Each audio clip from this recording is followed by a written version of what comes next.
our jam studio? I think we are fine now. We should be live. Okay. So hello everyone, and welcome to this live webinar. This is the second pre-conference webinar for the Unlimited 2016 conference that's taking place in Helsinki in September this year. And my name is Niko Leppänen, and I'm the founder of the conference as well as the host for these pre-conference webinars. And I'm very excited to be joined this evening or this morning, depending on where you are. So I have Mara Gleason with me. So hi, Mara. Hi, thanks for having me. Yeah. So before we go any further, I can see that we got people are coming in now. Maybe there is a lack of something, I don't know, but I'm seeing people joining the room right now. So I'll just, if you could just use the chat box on the right side of your screen and just say hello and maybe say your name and where you're from. So it's always cool to see who's here with us, because we can only see each other, but we can't see you. So that's the unfortunate part of using the webinar chat. So as we're waiting for people to come in, I guess it would be appropriate to introduce you for those who don't know who Mara is. So okay, this is the first comment. Sian from the UK, Jill from South Africa. There we go, all over the world. So Mara is is a coach and trainer and a speaker, and she's the co-founder of One Thought, which is a company that's kind of works in the field of state of mind, as they put it. Mara or her company helps individuals and organizations to have a better understanding of the human mind. And the potential, the unlimited potential that kind of is behind the human mind. And yeah, her client list is very impressive, because she's been working with organizations or companies like Microsoft, and also I read from somewhere that you work with the US military, and I know you work with some members of the NHL, the National Hockey League, which is very exciting for me because I'm a big ice hockey fan of NHL. So that's really cool. So and then one of her recent projects that she's been involved in is called something called One Solution, which I don't know how you call that. Is it like a One Solution movement now, or how would you? I've been playing with the words. I've been thinking it's like an initiative, but it could be a lot of different things. But yeah, it's a project, it's an initiative, it's a new vision for the world. Yeah, and it was kind of started or initiated with the One Solution conference that Mara and some other people organized in Oslo a month or so ago. I was there as well, and I was very impressed by that conference and very inspired by what everyone was sharing there and the vision they had for the world, and how they saw how they took the understanding that we're talking here and what the Unlimited conference is founded upon, that understanding, then kind of look at some very topical things at the world stage, and then kind of showed us how, when one has a better understanding of how the mind works, that can lead to a huge changes and shifts at the global level. Mm-hmm. And then when we kind of invited Mara to do this webinar, I asked her, what you would like to talk about, what would be the topic that you would pick for this, and she came up with something that's very closely related to that. So that's kind of what we are going to explore during this webinar as well. So go a bit deeper in that. So I guess like a good place to start would be, just to ask you, like, why why this topic? Why? What are you seeing right now? Why you're inspired, so inspired by that? You wanna kind of share what you've seen and recently. Yeah. Okay. Well, yeah, I titled it "Why I'm Hopeful About the World Right Now," because I feel like the world there's a lot of suffering going on right now, and people are really frightened by a lot of the things we're seeing in the world. And um, if you even, dare to read the papers, watch the news, it's, kind of every day there's terrorist attacks or mass shootings or, um, you know, uh, political upheaval, like things with the Brexit and the Republican versus Democrats in the United States, and that's just my little small slice of the world that I look at, and I know that there's so much else, even scarier, more violent things happening in other parts of the world. So it's very tempting when you talk to people about the state of the world to get a very negative view of things, and people are really kind of frightened. And the truth is if I hadn't stumbled across this understanding of the mind, I'd be terrified right now. I would. I'd be like, what are we going to do? Things are so bad, and it looks so complicated, and it just seems to be getting worse. And, I really do think that I feel very lucky that I kind of stumbled across these principles of the mind that I now share with people for a living, because it's really grounded me in a very clear sense of what's actually going on in the world. So there's two things that make me be able to say I'm actually hopeful about the world right now. One is that I think it takes all of the chaos and the mayhem and the whatever and allows me to see it much more simply. So I feel like I can see the root cause of why the world experiences the craziness it experiences, and also why it experiences the beauty that it experiences. But I can kind of see the root cause of it very simply. So it protects me from getting totally caught up in a whir of, geez, it's a big fat mess out there right now. So my understanding of the mind has helped me see the world more simply, with less complexity and less chaos. So that's part of it. And the other part of it is I actually, and particularly since we did the One Solution conference in May, it's become that much clearer to me that we're really only dealing with one problem in the world. So that simplicity I mentioned, but all it takes is you and me and that person and that person and that person starting to see that that's really the way the world works, that this is how the human experience works. And I'll get to this part in a moment. I'll say more about that. But it suddenly looked so tangible to me. All of those things you hear, like, I think it was Gandhi who said, be the change you wish to see in the world. And kind of like change starts with me. But to really see that doing the One Solution conference really helped me see and feel the truth of that on a level that I never really had before. And I can see now that, to put it really simply, all that needs to happen for the world to get better, for us to get more peaceful, for us to stop making the messes we're making as humanity, is for people to know that their experience comes from inside them, not from outside them. That's the only thing that people learn.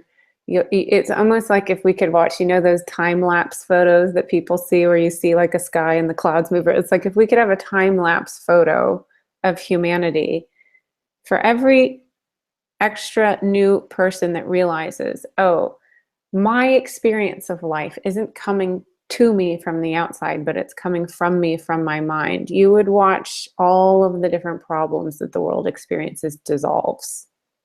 They would go up in vapor as people's understanding of that increased. So I want to start by sharing how my seeing that for me has changed how I look at the world and how I orient myself in the world. And then how I think that that is all that's needed to be a ripple effect for the problems of the world getting cleared up, very simply. So, can I just say a few things here? yeah, please stop me anytime. So as I wrote there, if you have, I forgot to say in the beginning that if you have any questions at any point, we really would love to hear those. And Mara, said that she also wants to answer questions. So feel free to ask them at any time. And also the other thing is, I mentioned the Unlimited conference, that this is a pre-conference webinar for that. So towards the end of the webinar, we're going to talk a little bit more about that. But I'm just going to mention, in case someone can't be here for the whole webinar, that we have an early bird deadline for the conference, which expires in a week's time. It's on 14th of July, so in 8 days. So just for you to know that if you want to, if you're interested in attending and you want to save some money, the early bird deadline is, or you can buy your early bird ticket for the next 8 days. So now I'm going to let you continue. Okay. I also wanted to mention that I can't see anything in the group chat box to the right. I'm not sure why. I know you mentioned like some people's names and where they're from popped up. I don't see anything. So if you see a question come up, let me know, because I'm not seeing anything. Okay, I see them. So yeah, sure. Okay. So just stop me. Yeah. Yeah. Yeah. So I don't even know where to begin, because I could go so far back, but and I never know who's on these webinars and how many times you've heard me tell my story before. So I apologize if I'm boring anybody by saying the same thing they've already heard. But I feel very fortunate in that I stumbled across this understanding of the mind. And I wish there was a better term for it than that, but there's really not, because nothing else I feel really does it justice. It really is just an understanding of the mind. It's that simple. It's that unfluffy or exciting. It's just an understanding of the mind that is explained by principles, which says the world works one way, is it works from inside of us. We have thinking and we feel our thinking, and from that thought feeling connection, we see a version of reality in the moment. And I stumbled across that via my dad as a kid. So my dad went through this program that his boss had found out about, that George Pransky was teaching out in LaConner, Washington, that, you could teach people these principles about the mind that gave them a new understanding of life that made their life go better. It made it simpler. It made them more effective.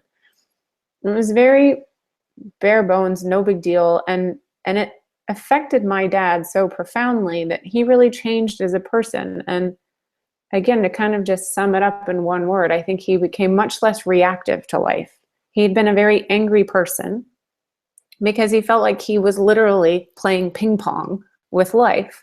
And whenever people feel like they're playing ping pong with life, they're kind of always on edge, always a little agitated. So he was a very kind of tightly wound, high stress person that learned something about his mind that gave him an understanding of life that's like, oh, I'm not a reactor to life. I'm actually the creator of life. And that changed him so profoundly that I felt like I got a new version of my dad after he learned these principles of the mind. And so I was so intrigued that there was something as simple and basic as an understanding of principles that could have that big of an effect on someone who had been so such a obviously a big part of my life being my dad. But I would have thought it would take a lot more than that to change someone that much, like years of therapy or, electroshock treatment or, something big, But I saw a really big change with a seemingly small intervention, which was just a new understanding of the mind. So I got really curious about how that happened to him and how that could happen for people in the world. And so that was why when I graduated from college, I decided to pursue an internship with George and Linda Pransky to learn more about these principles for myself. And it was so fascinating because if I can put it down, like again, to just really simple terms, there were sort of two things that I learned and have continued to learn because you never totally fully see it, but that completely transformed how I am in the world and how I perceive the world and how I feel as a participant in the world. So, one of them is that things outside of me don't cause my feelings. That was radical to me. Like, I thought if someone was mean to me, that's why I felt bad. Or if, I got good grades, then that explained why I would be happy. Or if, that cool girl liked me, then I would feel okay. Or, if I got blah, blah, blah, all the different things that we innocently attach our feeling states to. I had an assumption that things in the world caused my feeling. And when I learned these principles, it suddenly became stupidly obvious once it was pointed out. Actually, that's not true. That is so not true because there's some days where the very same thing can happen and one day it makes you feel good, the next day it makes you feel bad. Interesting. Or how come if you were to go out and like take a poll of 1 million people, just random public, and say, does traffic stress you out? Lots of people would say yes, but some people would say no. And I know people who say no because I've worked with them. Like I worked with one woman who loved being in traffic in her car because, in her words, she said, that's the one time during the day where I feel like there's no interruptions, there's no kids asking me anything of me, there's no boss demanding anything of me. It's just me and my car. So when I hit a traffic jam, I get excited because I think, ooh, I get to stay in the car longer. And so it's just, they sound like such stupid obvious things. Or like when I lived in Brazil for a few months doing volunteer work after college, I've never seen such happy and celebratory people that had no money. I mean, I worked with really like the poorest of the poor in Brazil, and I've never seen a more light and joyous people. And so you have experiences like that in life, but it wasn't until somebody showed me the principles of how you can have a feeling that suddenly all those differences made sense. Like, how come that lady likes traffic, whereas that person says it makes them stressed? And how come those people think you need money to be happy, and yet those people seem really happy without any money? And it was just so simple and obvious when I learned these principles. Oh yeah, it's that we don't feel the world out there. We feel our thought. And our thought changes every day, and it changes in different states of mind. So sometimes traffic is fine for me, sometimes it's annoying for me, and everything in between because my thinking is different day to day. And sometimes I have a lot of worry about my financial situation, and then other times I have no worries about my financial situation. I think I'm one of the luckiest people in the world that I live with so much, access to so many things in my life. I would be crazy to worry about my financial situation. And anyone who's been around, alive for more than 5 minutes knows this. It's like, yeah, of course, we go in and out. And yet, it wasn't until it was pointed out to me that I could see that's a principle. It's not random. It's not sometimes. Oh, well, sometimes if people are mean to you, they caused it.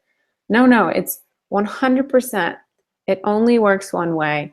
There are principles that explain you feel what you think in the moment. And when you have a new thought, you feel something different. And no one outside of you, or no situation outside of you, can crawl inside of your mind and your body and your sensory system and give you an experience or give you a feeling. That was revolutionary to me. Because there were so many ways in my life in which I was uncomfortable, restricted, defensive when I thought that things, situations, or people could cause my feeling. So, you would avoid things that would make you uncomfortable, or you'd be tight and reactive around someone you thought might be able to hurt your feelings, or there's all sorts of, our behaviors follow our understanding of life. So my behaviors changed dramatically when my understanding of life changed, because I realized no one outside of me can make me feel bad. No situation can make me feel bad. I might temporarily have a thought that makes a certain situation or a certain person feel bad to me, but that can only be created by a thought. Because this system, the human experience system, works inside out. So, because of consciousness, I am aware. What am I aware of? The thinking in my mind in the moment.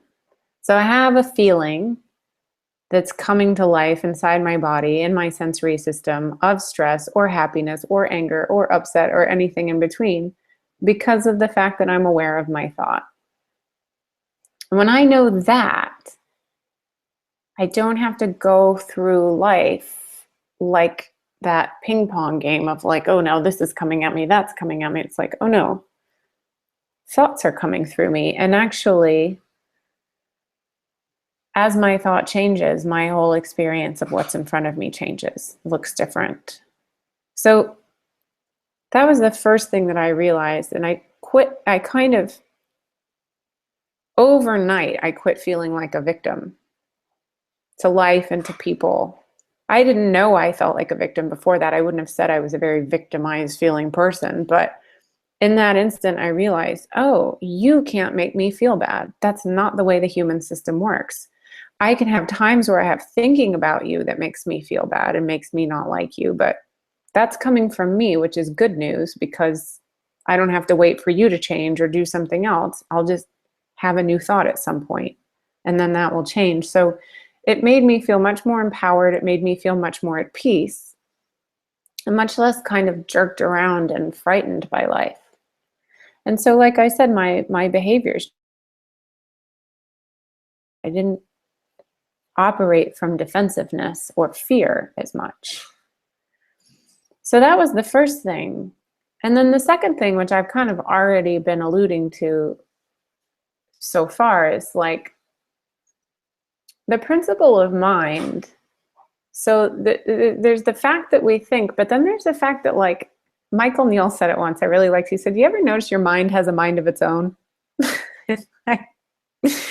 Do you ever notice that you're not managing this system? Like, if you had to, it would be, oh my gosh, exhausting, because there's so much going on all the time inside people's heads. You have thoughts, then you have another one, then you have another one, then you go to sleep and you have crazy dreams, and then you wake up and you have completely different thinking about things that happened the day before. I mean, it's just this constantly changing system. And our little personal idea of our brain and our personal idea of our mind is not doing that. There's a much bigger intelligence behind the mind, that mind of its own, that's just running things. And as I started to get curious about that and experiment with it, I found, oh my gosh, it's true. I'll have another thought. I know that sounds stupid, but it's like, I'll have another thought. It's like my whole life, my grandma used to say, this too shall pass. So it's like when I was a kid and I'm so mad because that girl's not friends with me anymore. But she'd say, oh, this too shall pass. And at the time I would think, no, it's never going to get better. It's always going to be bad. But I realized, oh, that's true, because that's a principle of how the mind operates, is that we don't stay in the same thought.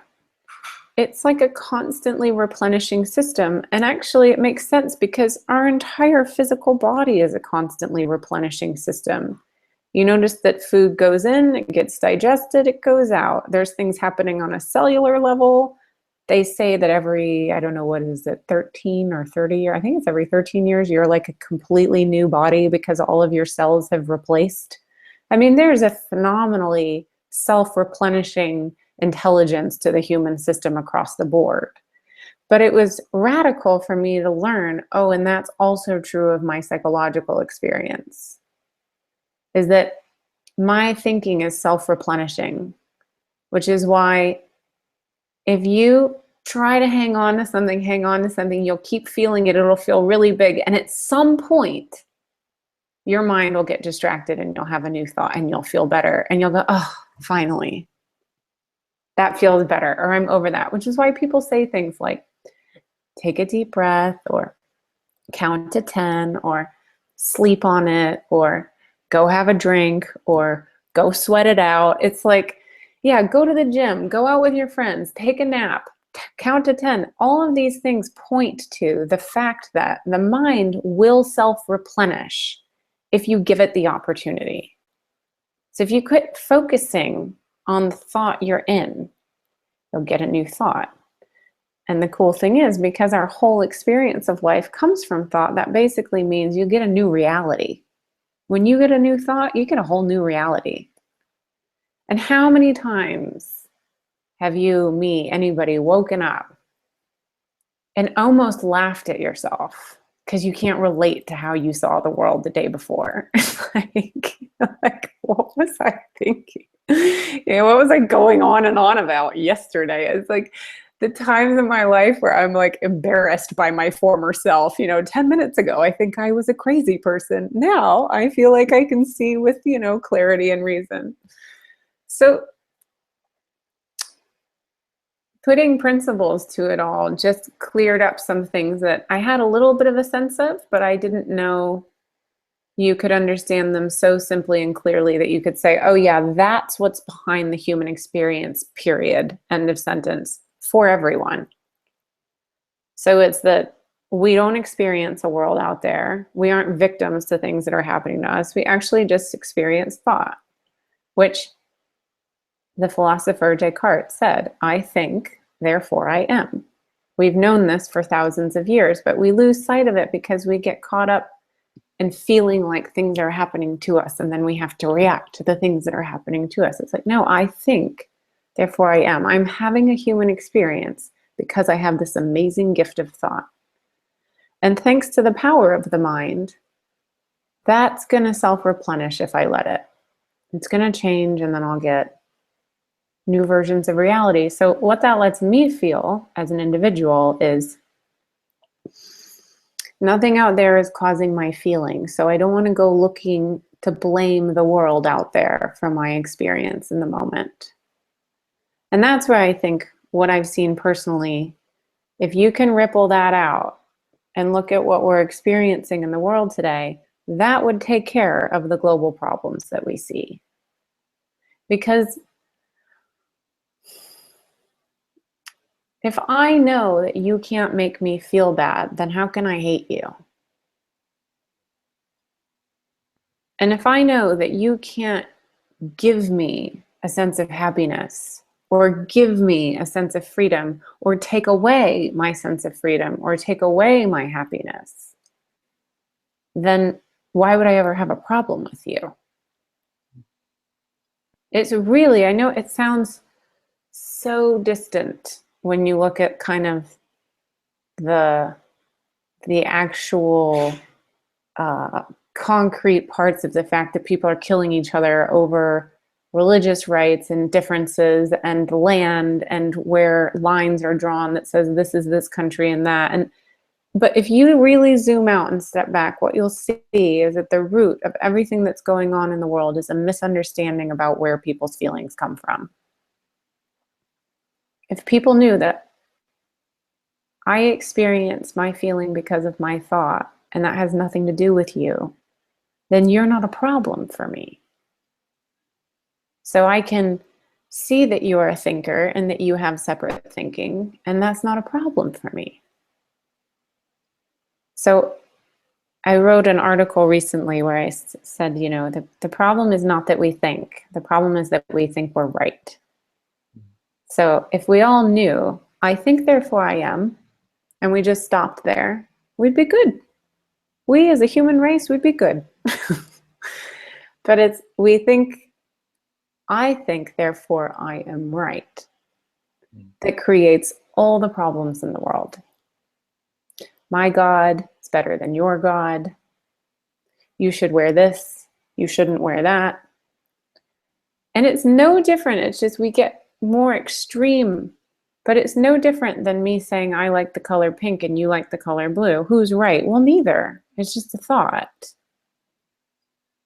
And I find it really fascinating, like being in a relationship with someone who's from a foreign country. So Adic is Norwegian and I'm American, and there's certain things that we do differently because we were just raised like, of course you would never wear your shoes inside in Norway.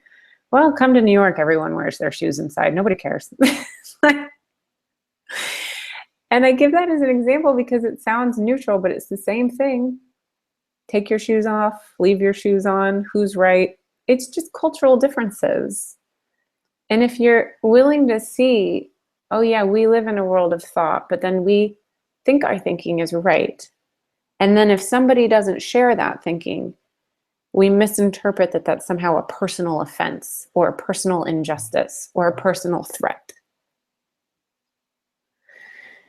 And I actually, like I said, since we did the One Solution conference, I've really gotten hopeful that not only is that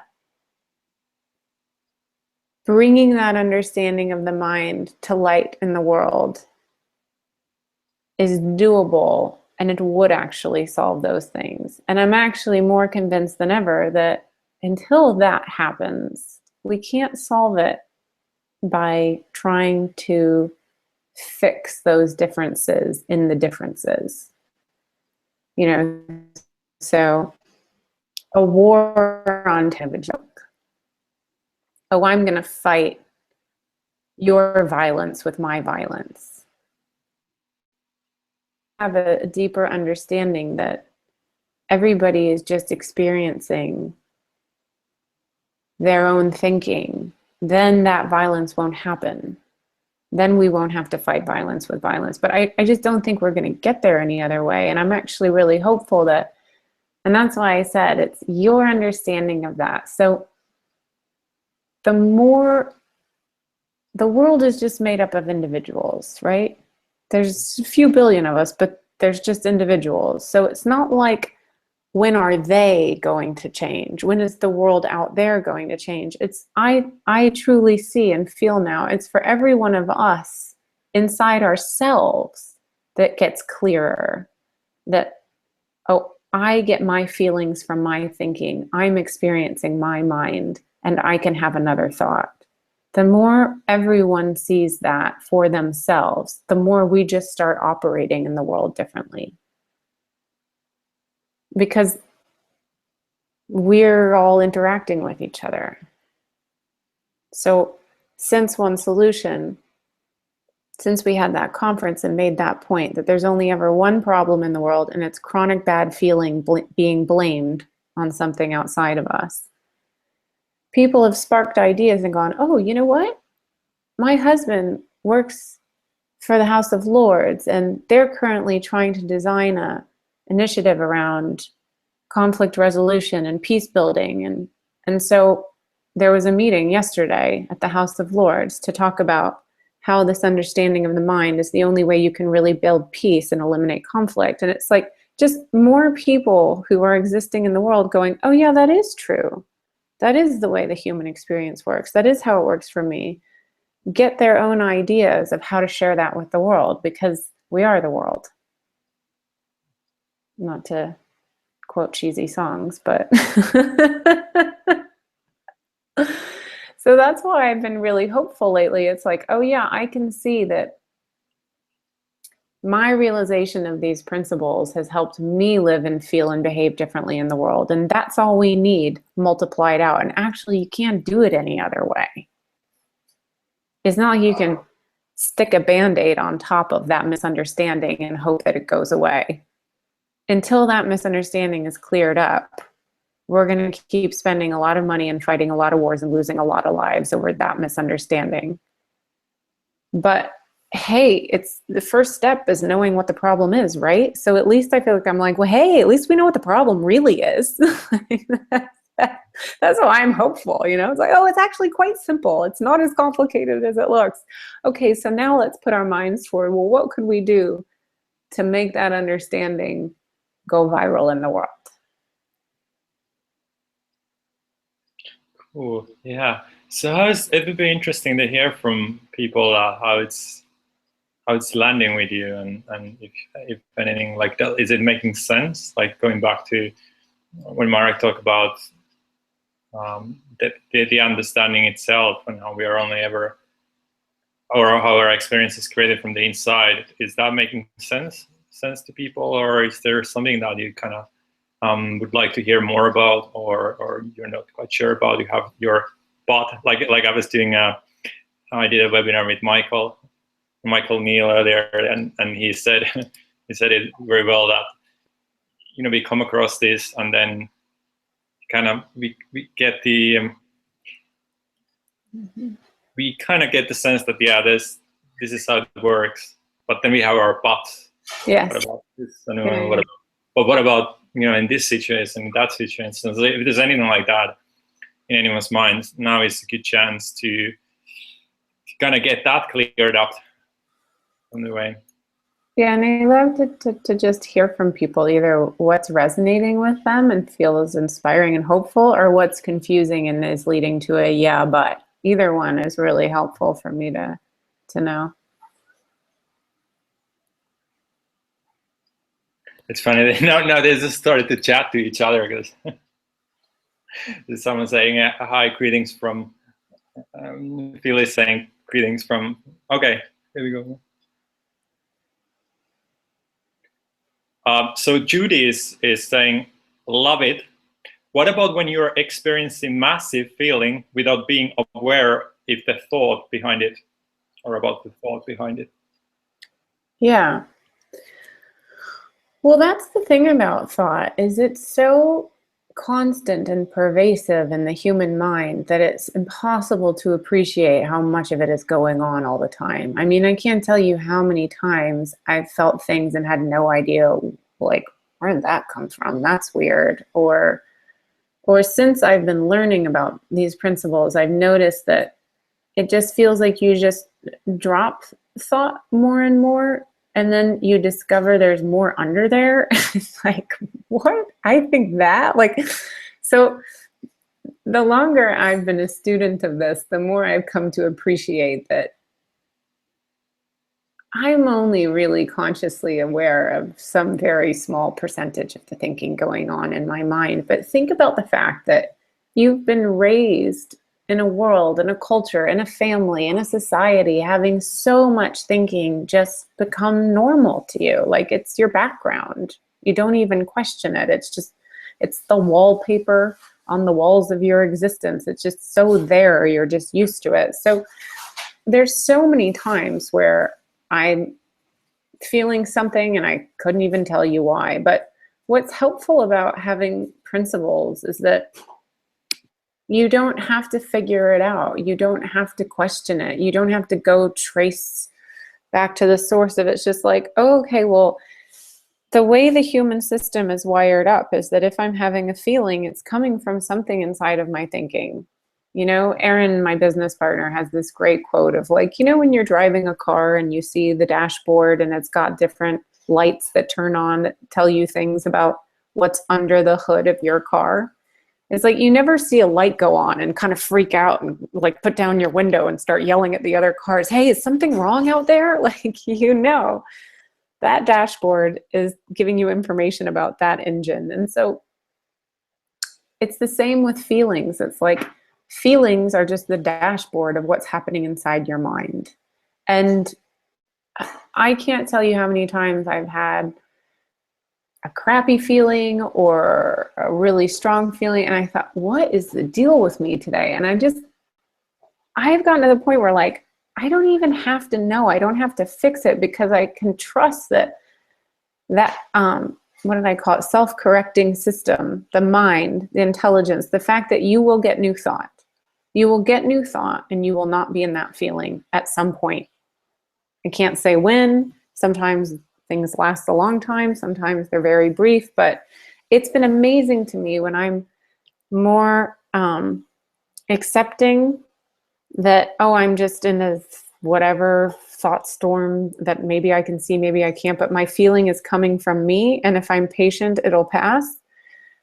It's amazing how effective that is at just kind of calming me down and keeping me from freaking out about some feeling I'm having and thinking that something's wrong and I need to fix it. And so I don't know if that's helpful, but I personally don't need to know the thought behind every feeling. I just know that that's where feelings come from, and that left alone, the mind self-corrects.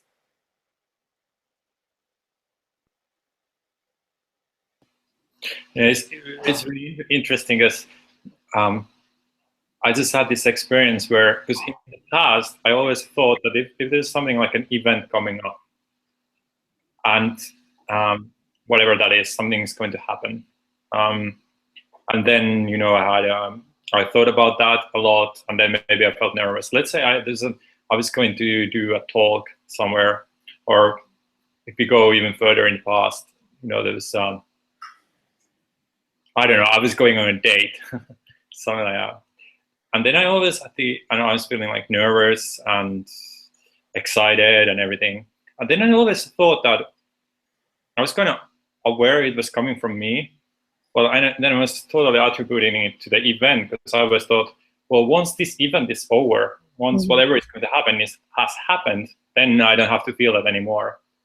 And actually, that was kind of hopeful in a way, because then it was like, well, it's 10 days to go to that, or 5 days, or 1 day, and then it's over, and then I don't have to feel it anymore. So there's that kind of hope. But then again, I was kind of totally, it looked to me that it was coming to the event, so that had to pass. And so now it's like I still go like in and out of that, but I have that same pattern coming up, like, oh, it's in 5 days, it's over, then it's over.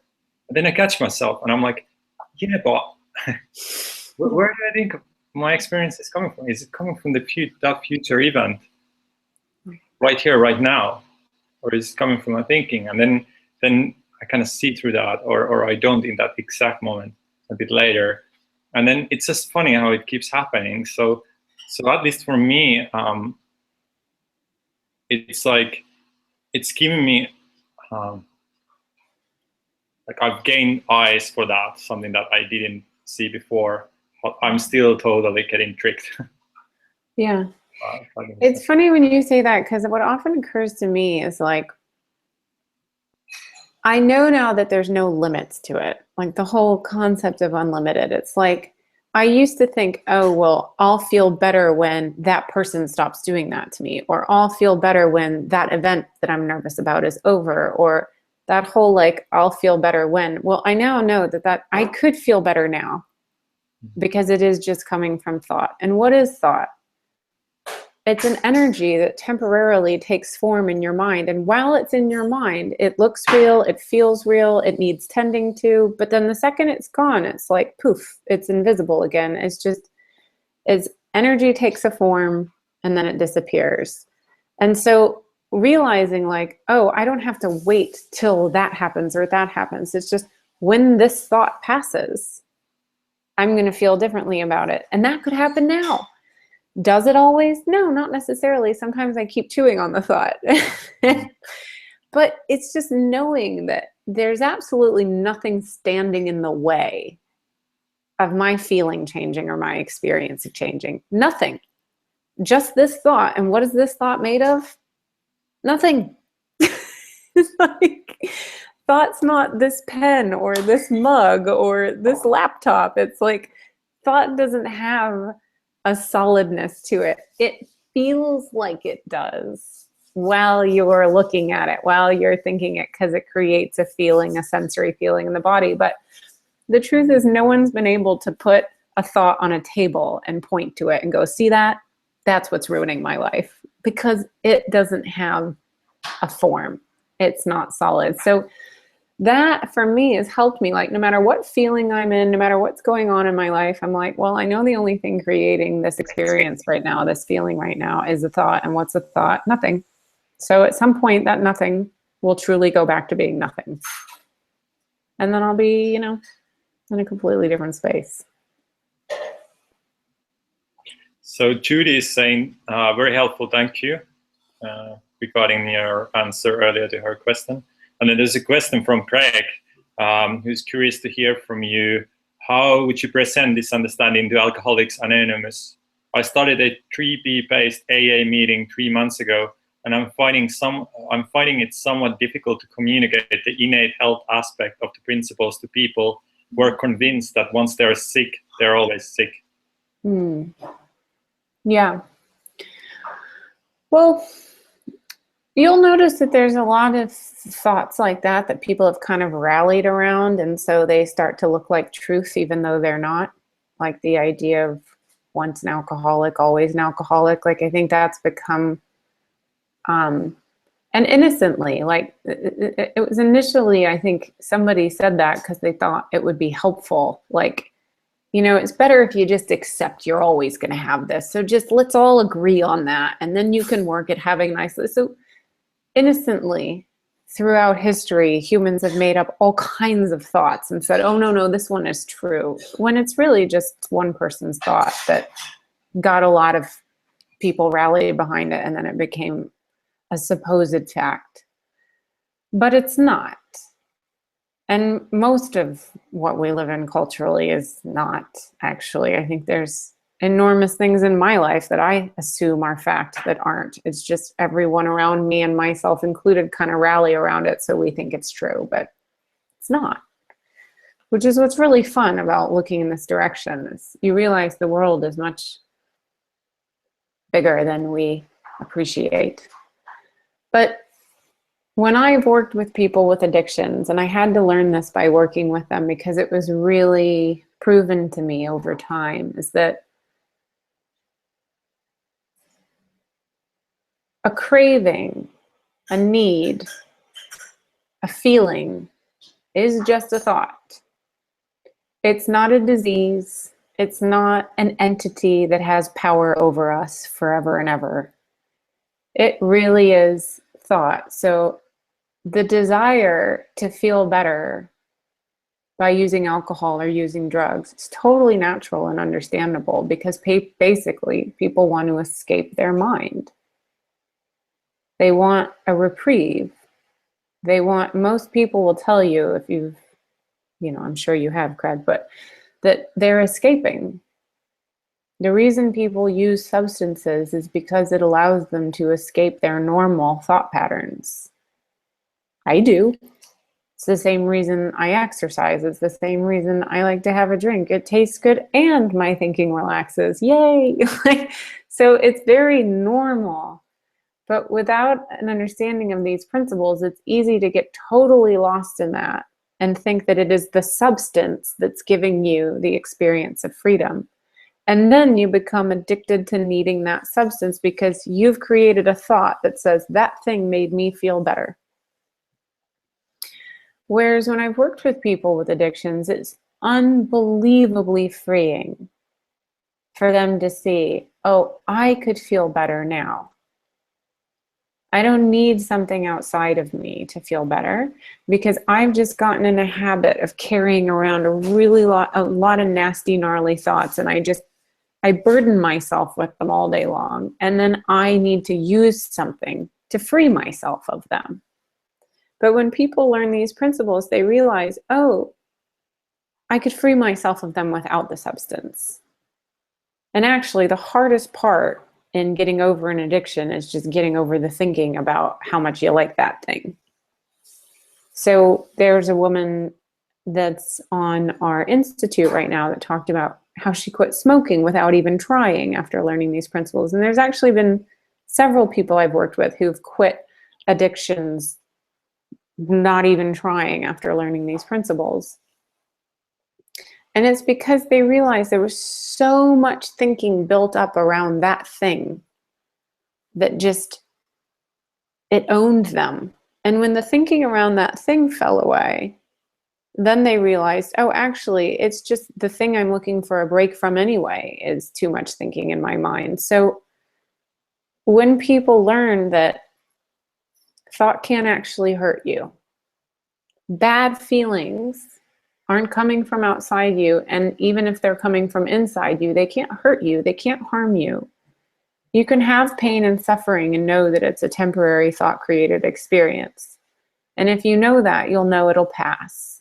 And if you know that, you won't continue to focus on it and think you need to do something to get rid of it.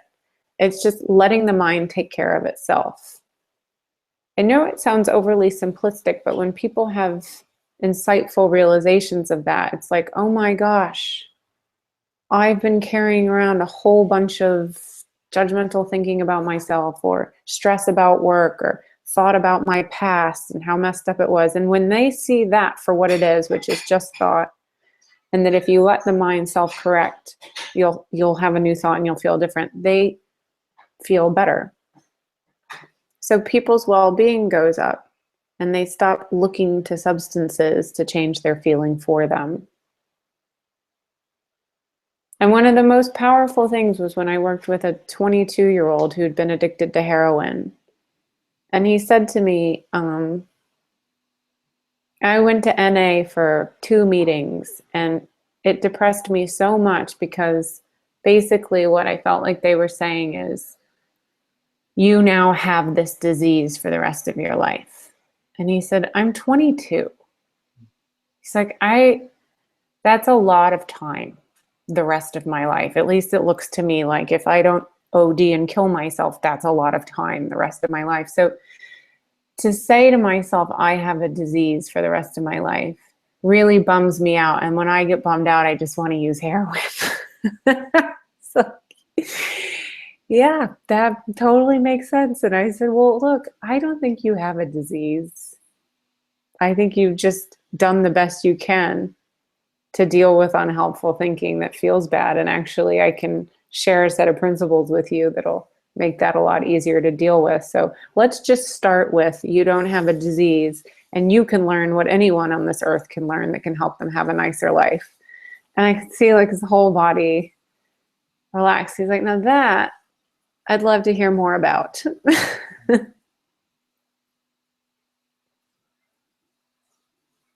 So, Craig, if you could just comment on that, what you said. Do you have any more questions about that? And there was a comment by Gila saying, another one is depression is a mental condition that you are born with. Mm. We have all these, yeah, beautiful. Craig is saying beautiful. So, Good. That's helpful.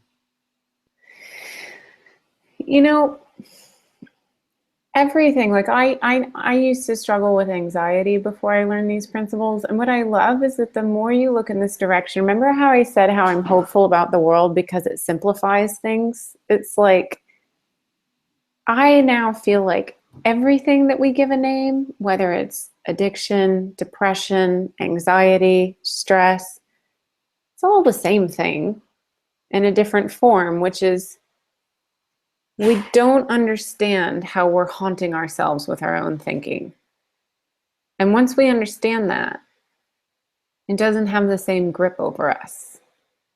So I now see depression as just someone who takes sad thinking seriously and stays in it by accident. Like I used to take anxious thinking seriously and stay in it by accident. And I'd stay in it so much, I'd end up having anxiety attacks sometimes. And what cured me of anxiety attacks, literally I have not had one since, was as I started learning these principles, I remember one day having a feeling of anxiety. So a depressed person, I guarantee you, has moments where they forget they're depressed. Promise you. You know, it's kind of like sometimes you say, oh, well, I wake up, but by the time my feet hit the floor, I remember I'm depressed. Oh, well, you had a second there. You had a moment where you forgot you were a depressed person. And so I would have just a thought of anxiety, a feeling of anxiety hit me. And to the person's question earlier, I often would have no idea where it came from or what thought was attached to it. I'd just suddenly feel anxious. And before I learned these principles, I would immediately think, oh my gosh, what's wrong with me? Why am I feeling anxious? And so I would kind of make a lot of noise around that anxious feeling, like, oh, no, go away. Why am I? And as I learned these principles and I realized, oh, we just experience thought, and thought comes, and while it's in our mind, it's very meaningful, it's very feelingful, it's very powerful, it looks like a reality. It seems almost permanent sometimes. But then the second it goes, it's literally gone. It's like, what is the human experience made of? Like I said, you can't put a thought on a table and look at it and poke at it and measure it because it doesn't have any matter or mass or weight or solidity. So learning about this, I realized one day I had an anxious feeling and I went, and then I thought, why is that any different than any other thought? Why am I taking this feeling so seriously? Like, I could have sworn 2 seconds ago I had the thought, oh, I think I'd like to pause this movie and go get a snack. And I didn't do anything with that thought and it left. Left. You notice that any thinking you don't do anything with can't hang out without your attention. So it leaves you. And I realized in that moment, oh, I treat anxious feeling like it's different, like it's special, like it's more meaningful. And so it hangs out. So I hang out with anxiety until it turns into an anxiety attack. Oh, great. And so in that moment for me, it was like, oh my gosh, if I didn't take that so seriously, it would come and it would go, just like the thought, oh, I want a snack. And then that one went because I didn't do anything with it. Every thought's like that. Sad thought, angry thought, gee, I'd like a cigarette. Oh, I'd like a drink. Oh, every single thought would come and go naturally. But we make more meaning out of some, and we innocently start attaching hierarchies to, oh, I don't like that feeling. And so then suddenly we have more of it because we're giving it a whole bunch of attention. And I don't believe that anybody is born with a depressed brain. I think we just learn habits of thought, sometimes very early on, that sad thinking is real and meaningful. And then because we feel that way, we have a lot of it. But you'll notice that everybody rides an elevator. We go up and down. And the trick, as George Pransky used to say, is to stay on the elevator. It'll keep moving. But if you go down into the basement and you get out of the elevator and you look around and go, wow, it's really dark and damp and scary and chilly and uncomfortable down here, just turn around and get back on the elevator, because the mind will keep changing as long as you don't set up camp in one area. The way people get names for things is they set up camp in an area. Like, oh, I set up camp in anxiety. Oh, that's interesting because I set up camp in depression. Oh, it's funny because I set up camp in anger.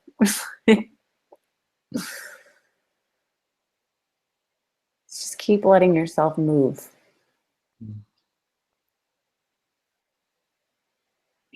So is there any more questions? We don't have any at the moment.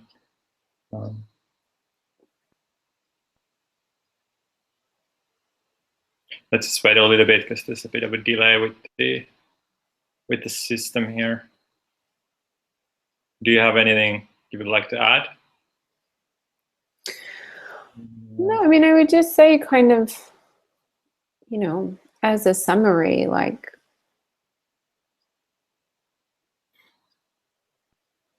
seeing that my experience is not happening to me from the outside, and seeing that my experience will change if I let it, has helped me feel very hopeful and very peaceful about life. And I feel like that's really all the world needs, is a lot more of that.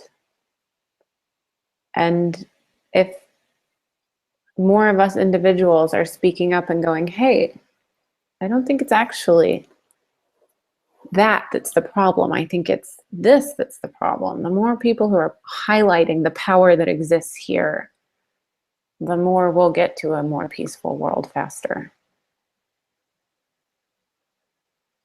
I really like what Greg said. He said, I recently set up camp in hope. Nice.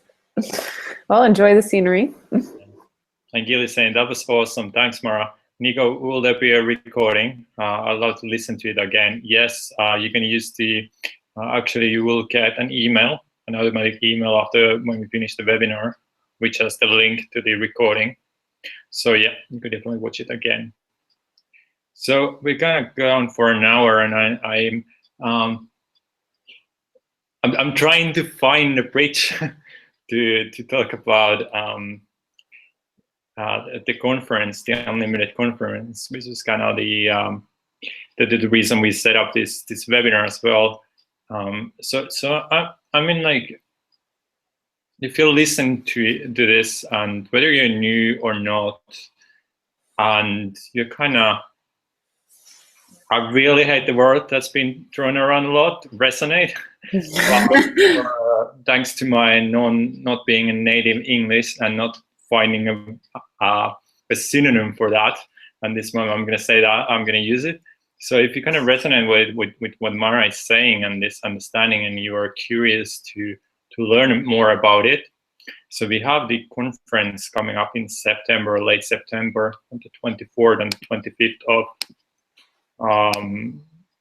September. Yeah, it's in Helsinki, 2-day thing. I'm just going to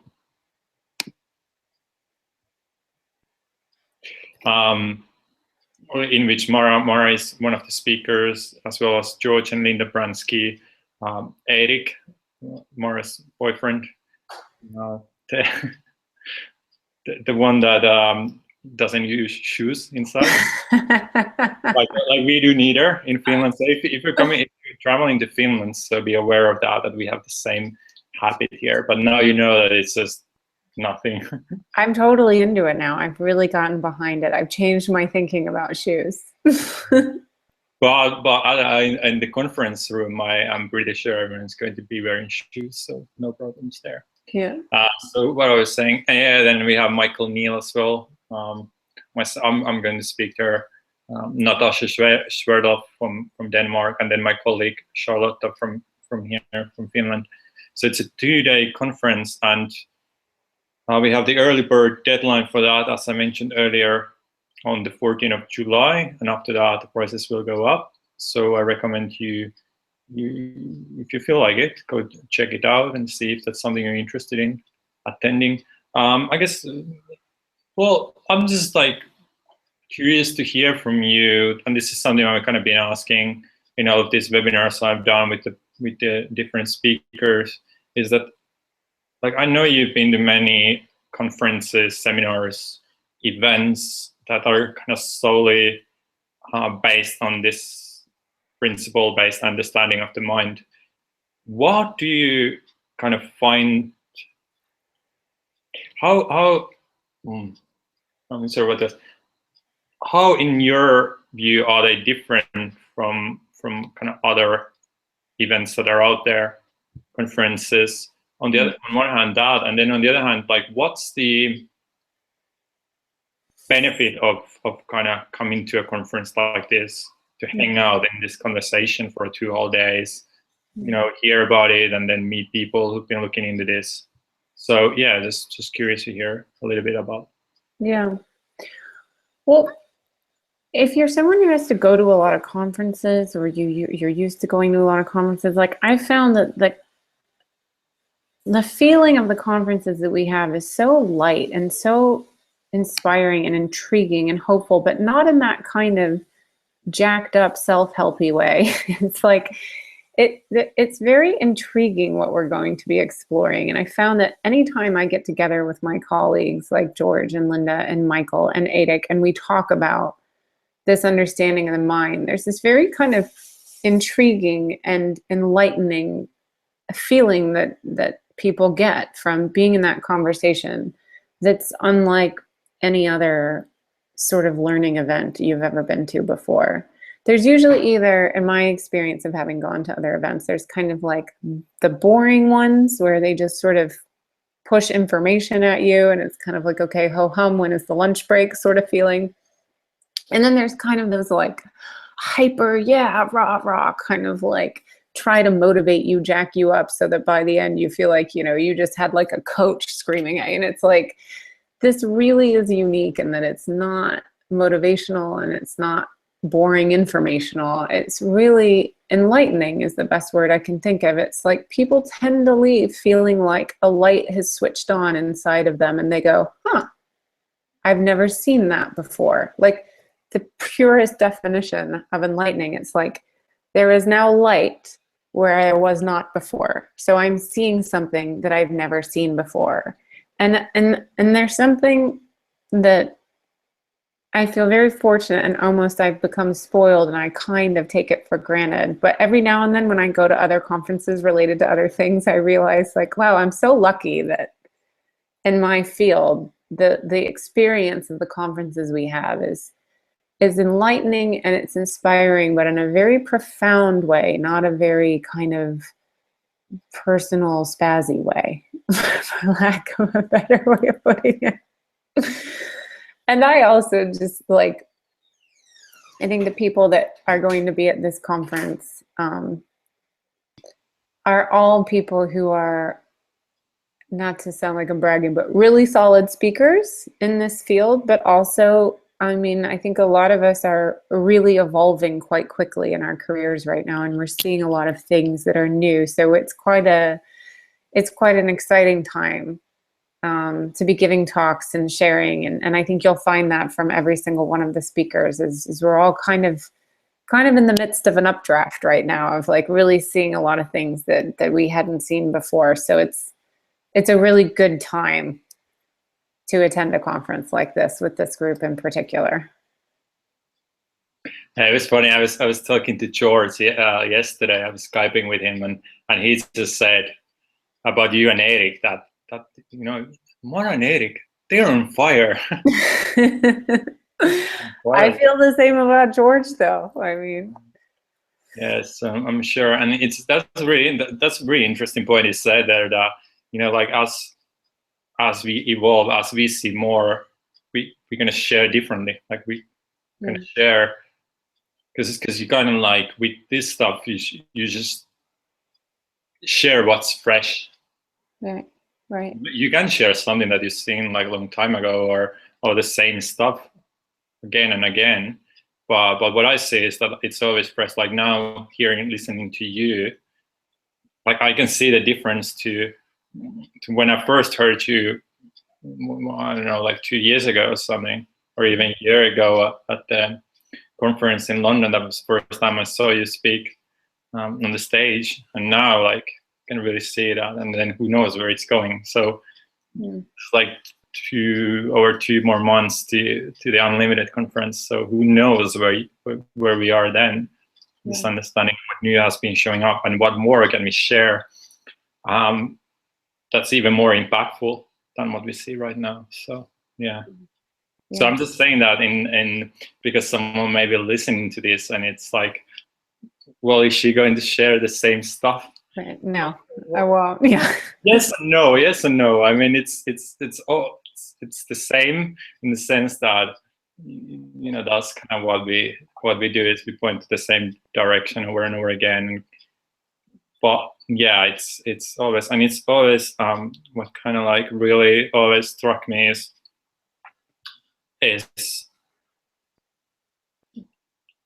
that it's all about the feeling, really.